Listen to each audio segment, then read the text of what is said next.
les apparences sont trompeuses. Nous ne sommes pas dans la banlieue de New York ou Chicago, mais à Liège. Dans un instant, les Raiders vont rencontrer les Fighting Turtles. Biggie! 1, 2, 3, 4. Né à Harvard en 1872, le football américain est dérivé du rugby traditionnel. Dérivé seulement car les différences avec le noble sport britannique sont nombreuses. Ici, on ne compte pas 15 ou 13 joueurs par équipe, mais 11 seulement. La balle ovale, plus petite qu'au rugby, ne peut jamais se jouer au pied sous peine de pénalisation. Enfin, et surtout, le football américain, qui se définit comme un sport de contact, est nettement plus violent que son cousin le rugby. Par exemple, n'importe quel joueur peut plaquer un adversaire, même si celui-ci n'a pas le ballon.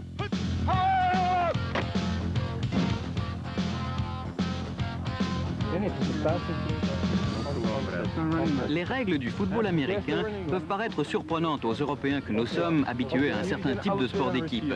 Ici, il y a 4 quarts temps de 15 minutes, mais avec les arrêts de jeu, la durée normale d'un match est de 3 heures.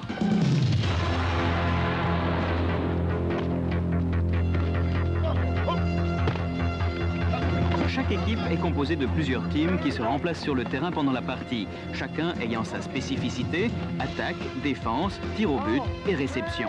Tout le jeu offensif est commandé sur le terrain par un joueur central, le quarterback, l'équivalent des demi au rugby. Il organise et distribue le jeu selon les consignes de l'entraîneur. C'est la vedette que les autres doivent protéger et qui est aussi le mieux payé.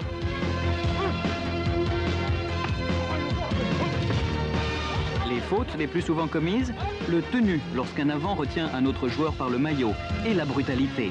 Par exemple, il est interdit de plaquer à retardement ou de saisir un joueur par la visière de son casque. Aux États-Unis, les équipes les plus célèbres sont les Redskins de Washington, les Cowboys de Dallas, les Giants de New York, les Bears de Chicago et les Rams de Los Angeles. La saison de football américain se déroule là-bas d'août à novembre, avec la grande finale, le célèbre Super Bowl, fin janvier. Ensuite vient le championnat d'Europe au printemps et en été.